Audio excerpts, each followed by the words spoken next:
हामी चाहिँ हेलमेटको पार्ट पुर्जा निकालेर धोइदिएको भर्खरै यहाँ छ भाइजर पनि सक्क भयो अहिले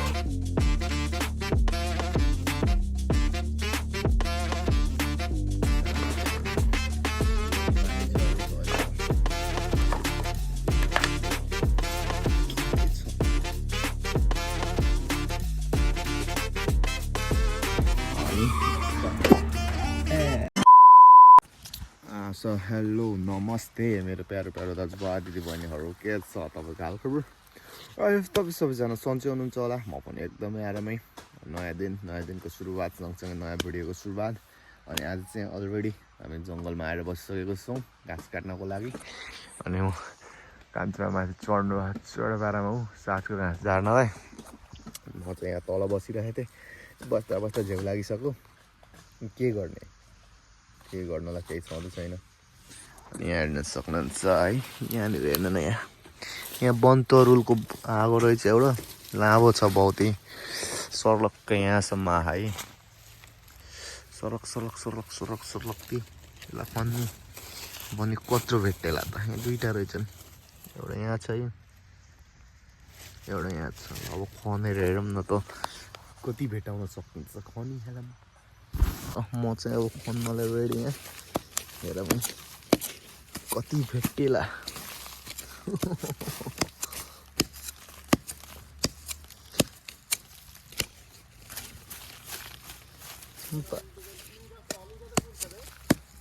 नडराइकन झार्नु न त्यो पोहोर पनि त्यही भएर हो कि पिङ जस्तै हल्लेर छोडेका हुन् कि छोडेका हुन् कि भनेको लोक मलाई के थाहा कल झारेको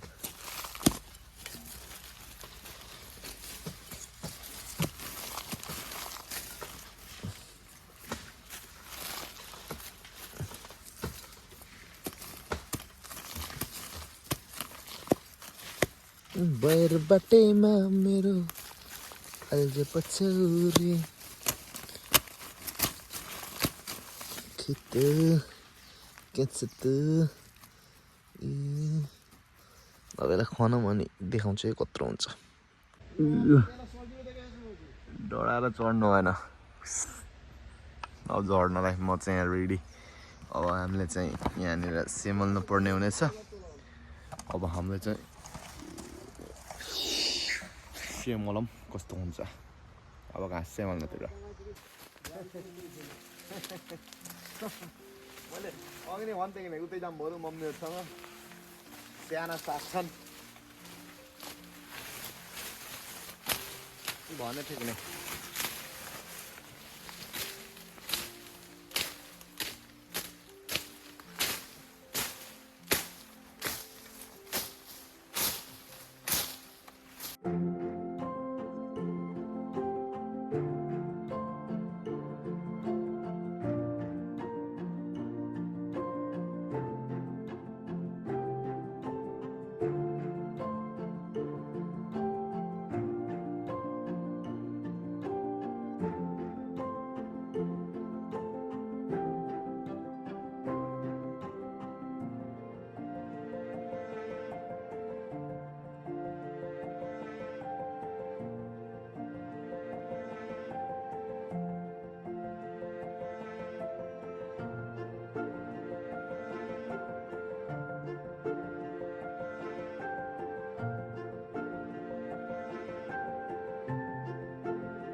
ए हाम्रो चाहिँ सेमल्ने काम सेमलेर सक्यो दुई थुप्रो अब यसलाई भारी हाल्न पर्ने अवस्था तर त्यत्कै चढेर झर्नु हो नसकेर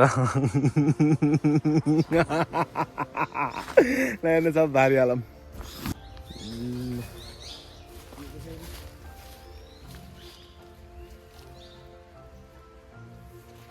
साल की झार्ने हो पुग्छ त एक बारी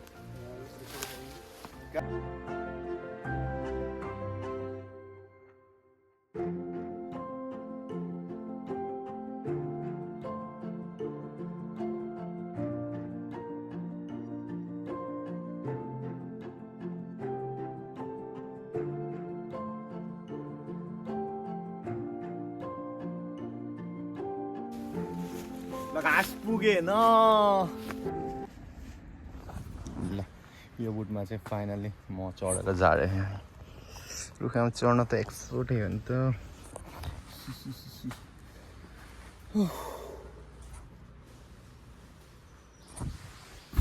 ल त्यहाँको चाहिँ हामीले फाइनली झारियो होइन अलिअलि। अनि अब चाहिँ म अघि घाँस काटेको ठाउँमा जानु थालेको। के भन्छ अरे त्यहाँबाट चाहिँ अब मैले भारी भानर लानुपर्ने हुनेछ। अनि त्यही हो, गाह्रो छ। कुलामा हाम्रो सिँचाइको पानी जाने ठाउँ चाहिँ यही कुलोको पानी जान्छ है हाम्रोतिर। धेरै छैन नि त हाम्रोमा। कति घरले युज गर्छौँ पानी? 1 2 3 जस्तै 6-7 घरले युज गर्छौँ नि त। अनि 6-7 घरको लागि यति भएपछि त इनअफ हुन्छ, इनअफ यतिले। त्यही भएर पनि हो। अब म चाहिँ टक्क झर्छु यहाँबाट तल। यहाँदेखि बाटो छ मुनि झर्ने। अनि गाह्रो छ दिन कटाउन। दिन कटाउन त हो, तर नि डेली भ्लग पनि झन् मुस्किल हुने रहेछ। के बनाऊँ, के गरौँ, के गर्ने होला, के देखाउने होला। हात ओहो मेरा बाबै बिजोक छ। अनि त्यही हो, झन्न बिहानको लटमा चाहिँ एक लट अब जङ्गल आइन्छ नि त। जङ्गल आएको भएर चाहिँ अब दिन कटाउन सजिलो छ, नत्र त त्यस्तै मुस्किलै हुन्छ भिडियो देखाउन त। त्यही हो। अनि म चाहिँ अब हामीले अघि घाँस काटेको ठाउँमा आइसकेको है होइन। अब यहाँनिर यो बेला बान्छु अब यो भारी हाम्रो। यो चाहिँ एउटा हैसे, यो चाहिँ दुईवटा हैसे। अब यो चाहिँ मैले बान्छु टक्कसँग। अनि बाँधेर बोकेर घरतिर जानुपर्ने हुनेछ। त्यही हेर्नुहोस् कस्तो हुन्छ। अब घर जाऊँ, घर गएर चियासिया खाएर अनि खानासाना खाऊँ। अनि त्यसपछि बाँकीको काम के हुन्छ, अब दिउँसभरि कस्तो गरिन्छ, अब सुत्तिन्छ कि घुमिन्छ कि अब कस्तो हुन्छ अगाडि भिडियोमा तपाईँलाई थाहा पाइहाल्छ। हेर्नुहोस्, लेट्स गो फर इट।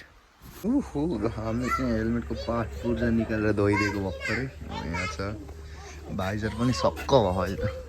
भाइजरको वारपार देखिन्छ यस्तो दामी छ, पर स्क्र्याच रहेछ।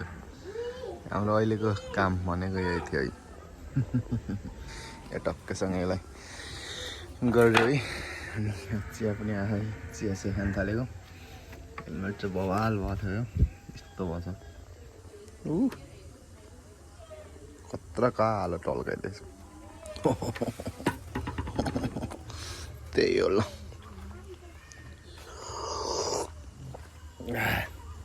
त्यही ल फाइनली हेलमेट बवाल पाराम धोयो। हेर न हाम्रो दुईवटा वन कुखुरा जस्तो देखियो नि होइन। अनि त्यही हो लच्चड पाराम। घाम कस्तो बवाल देख्यो त देखाउन मिलेन। अब हेलमेट धोयो। अब हेलमेटलाई फिट गर्न फेरि झप्पा फिट गर्ने अब। अनि हेलमेट फिट गरेर त्यसपछि अनि अरू काम गर्न छ, अलिकति कामहरू छ। अब हेर्नुहोस्, अब हेलमेट फिट गरौँ अनि कुराकानी गरौँ न। अब चाहिँ काम पुरो।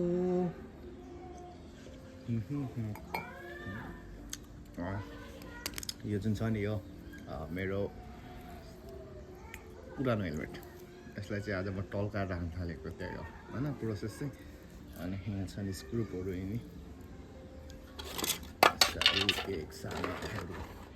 यो भाइजर भयो, के छ नि त यहाँ सामानहरू टन्नै रहेछ।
हामीले चाहिँ बनाएर सकिसकेको छौँ हाम्रो हेलमेट है अनि हेलमेट पनि बनाएर सकियो अनि त्यही होला पहिलाको भन्दा चाहिँ बेटर भन्दा धेरै बेटर र यसमा चाहिँ भाइजर एड गर्न रह्यो त्यो अनि यसको प्याडिङहरू चाहिँ म धोएर सुकाइदिएछु अब त्यही अब प्याडिङ सुक्छ अनि प्याडिङ एड गर्नुपर्ने हुनेछ त्यही हो बबाल रमाइलो भयो के छ र अनि के भन्छ रे त्यही होला आजको लागि अब यति नै साँझ परिसक्यो हेलमेट धोयो फिट गऱ्यो अब त्यस्तै हो म अब डेली भ्लगमा के नै गर्न सकिन्छ यस्तै हो त्यही हो आशा छ भिडियो मन पऱ्यो होला भिडियो मन पऱ्यो भने भिडियो लाइक सेयर अनि च्यानललाई सब्सक्राइब गरिदिनुहोस् भोलि फेरि यस्तै अर्को नयाँ भिडियोको साथमा भेटिन्छ भन्दै यो भिडियोलाई बन्द गरिदिन्छु थ्याङ्क्स फर वाचिङ जय नेपाल पिस